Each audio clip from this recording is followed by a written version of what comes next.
Well, hey, Mission Hills, welcome back to the Continuing the Conversation podcast. I'm here with our lead pastor, Craig. Yep. My name's Tanner, and we're going to be diving a little bit deeper into this weekend's message.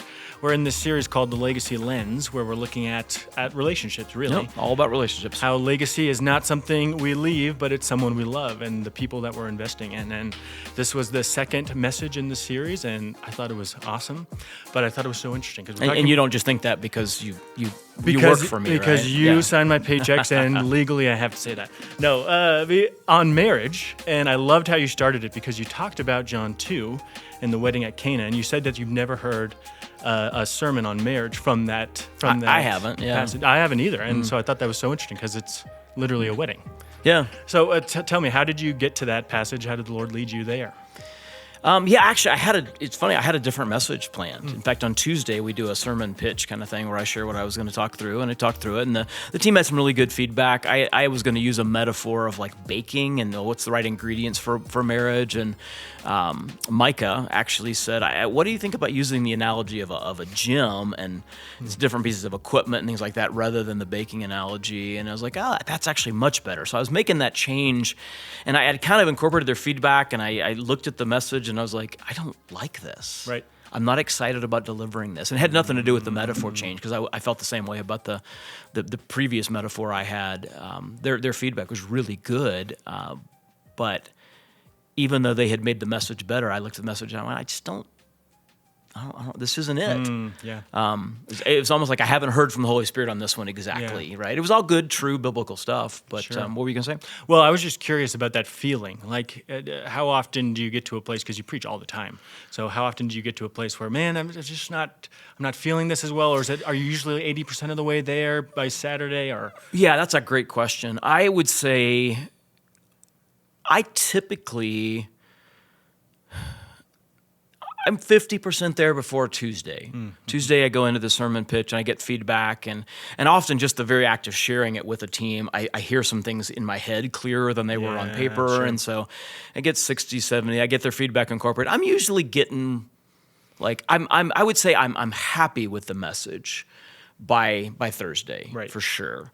And if I had to deliver, and sometimes I do, I have to pre-record a message on Thursday, and I usually feel like, I feel good about that. Yeah, sure.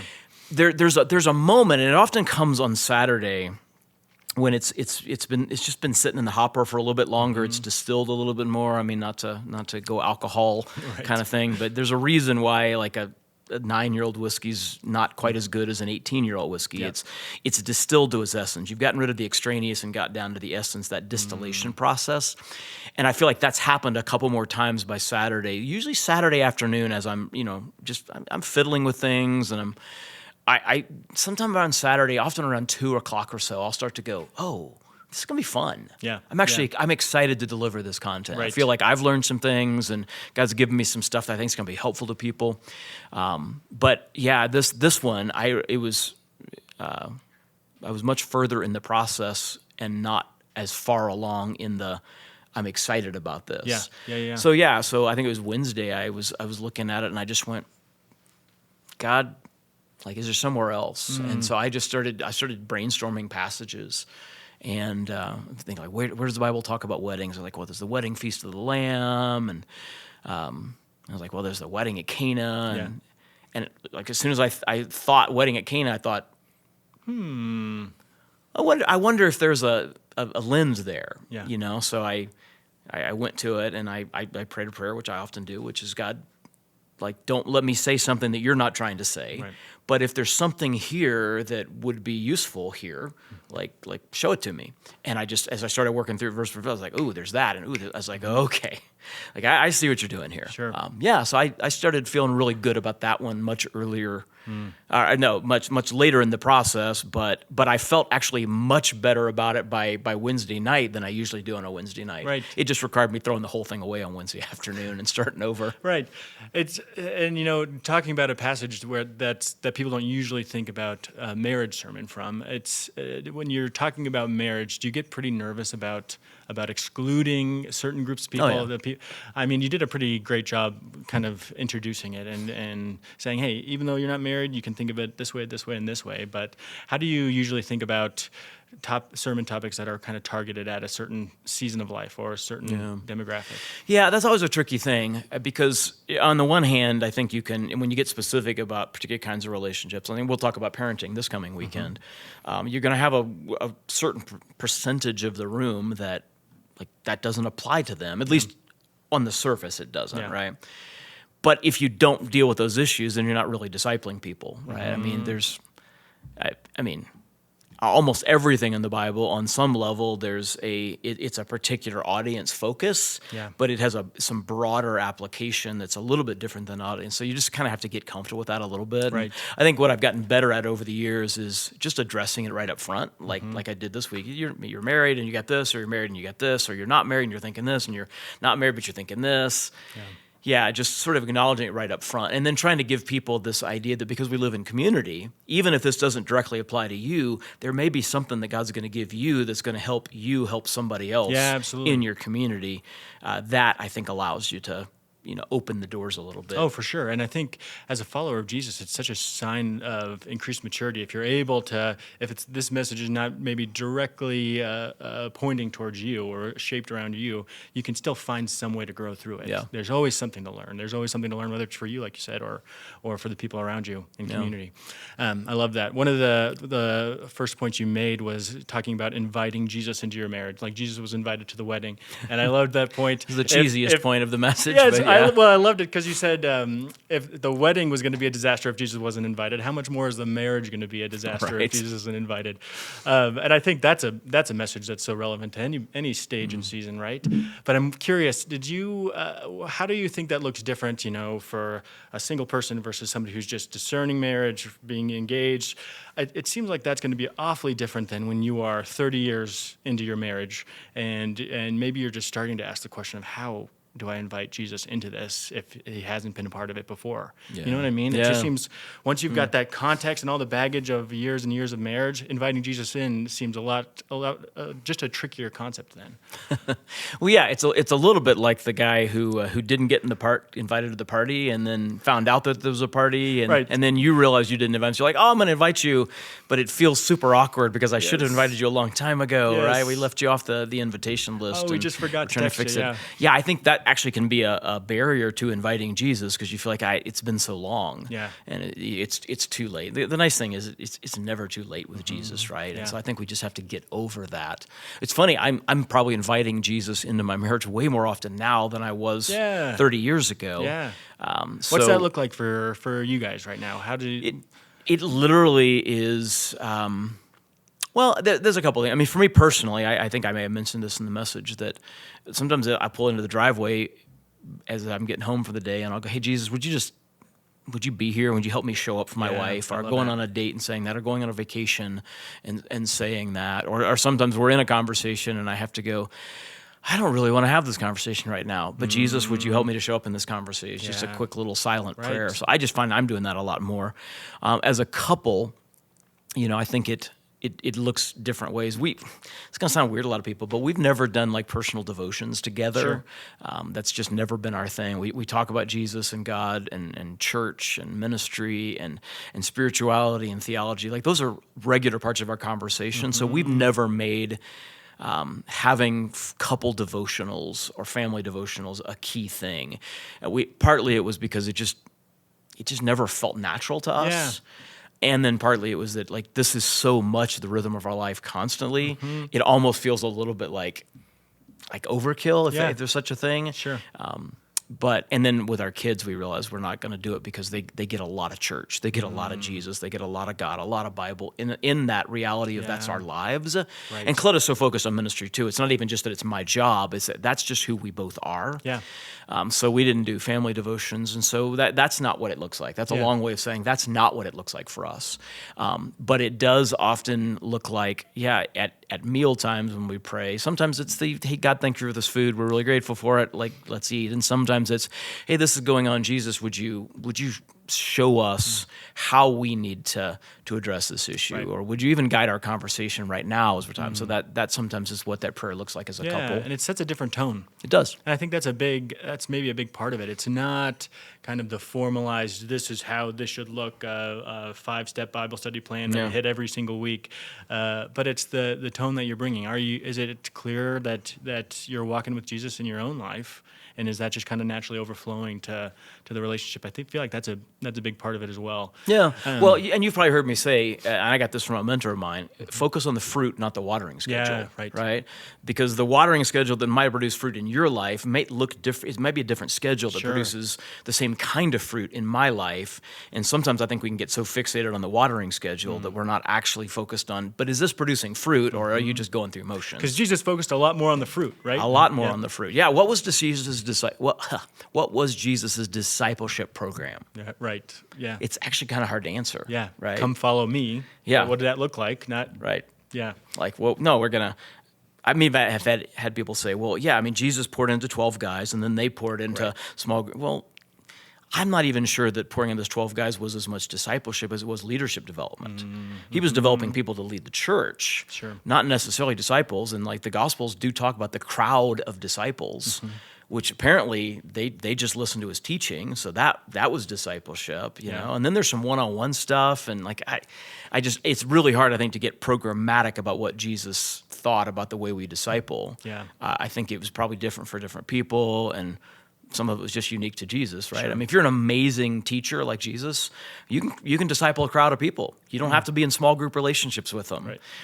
But other people, like they really probably function best to do discipleship in a context of smaller groups and more intimate relationships. So again, fruit, not watering schedule. Right. Absolutely. I love that. And part of the discipleship process in marriage that you hit on was sometimes we need the purification before we can get to the celebration. Is that how you put it? That is, purification before celebration. Which I thought was really insightful from the passage as well. It's talking about, although you talked about the water jars as purification jars, and I thought, are they washing their hands and then Jesus is having them drink it? Is that what he's talking about? Well, that's actually an interesting reality that I didn't spend any time on it, but I mean, John is clear. These were the ones used for ceremonial washing. Right.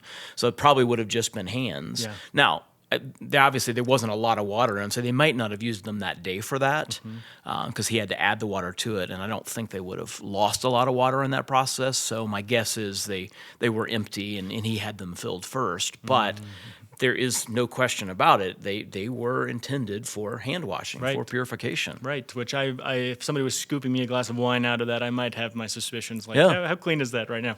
But I loved that point, and I'm curious. What are those things that you see in marriages that so often that God needs to get washed away before they get to a marriage they can really celebrate?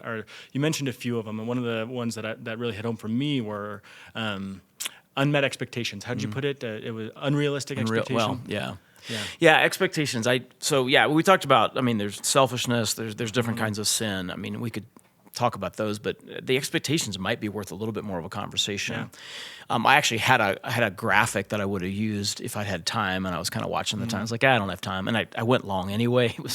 There was just more content than I could get through, so I didn't have time to do this. But here's something that I've found helpful as I've been thinking about expectations lately. Think of a 4-quadrant square, right, with 4 squares in it, right? And so on the left side, you've got realistic and unrealistic. So realistic expectations, unrealistic expectations. In the top, you've got let's articulate it, or expressed or unexpressed. Okay, sure. Okay. So you got 4 zones, and I think you can think about the zones like this. If it's realistic and it's expressed, that's the comfortable zone. Right? Because it's a realistic expectation. Most people are going to go, I can meet that, especially now that I know now that I know you have that expectation, and I think it's a perfectly reasonable explanation. That's a very comfortable zone for everybody. Now, if it's unrealistic and it's expressed, right? Yeah. Then that is that's the challenge zone. are the correction, maybe we call it the correction zone. Sure. Because if it's unrealistic, but once it's expressed, I can say to you, oh, hang on a second. Like, I don't think that's a reasonable expectation. Here's why. Yeah. And Claude and I have had these conversations over the years, back absolutely. and forth. And sometimes one of us realizes, okay, yeah, I did have that expectation. I hadn't said anything about it, but now that I've said something about it, we're having a conversation. And sometimes I go, oh, yeah, that's not a realistic expectation. Right. So I need to do some correction, right? Now, if it's reasonable but it's unexpressed, that's the communication zone, right? Yeah. Because sometimes you've got a partner and they're not meeting your expectation because they had no idea you had that expectation, right? Yep. For whatever reason, it never occurred to them. That's where I get into trouble. Yeah. Yeah. So there's nothing wrong with the expectation. It's just that it's unexpressed, and so the person doesn't know. So that's the communication zone. We just need to talk. And then there's it's unreasonable and it's unexpressed. Yeah. And that's the chaos zone. Because even though it's unexpressed, and sometimes it's unexpressed because we're not even fully aware we have the expectation, but because it's there and unconsciously we possess that expectation, but the other person doesn't know about it, and even if they did, they probably wouldn't be able to meet it because it's unrealistic. There's going to be a lot of conflict, and I find there's a lot of conflict in marriages or any other kind of relationship from that zone. And everybody's confused about why. Like, why is this not going well? Whenever anybody says to me, "Hey, Mike, my marriage is not going well, but we don't know why," then I go, let's talk about some expectations. Let's see if we can surface some expectations, because that's probably what it is. Yeah, right. Yeah, absolutely. That's one of those things you're talking about. Purification within marriage, how God's washing away different things, helping you move through different things so that you can get to a marriage you love. But what I've found is so much of how God's grown me is just through the ins and outs of what marriage looks like on a daily basis. Yeah. And so that self-awareness that you're talking about with unexpressed expectations, so often I don't realize that that's an expectation I have, because I'm wrestling with family of origin stuff that I'm not even aware of until I kind of use my wife as a mirror to say, oh wait, you're reflecting something back at me that I didn't know was there. Yeah. Like, I've always thought I was a pretty unselfish person until I got married. Oh yeah. I felt pretty good about myself until, oh wait, now I'm learning a lot about how I expect the world to shape around me. Yeah. But I think that's a big blessing of marriages. It's just, man, God grows us a lot to become more like Jesus through it.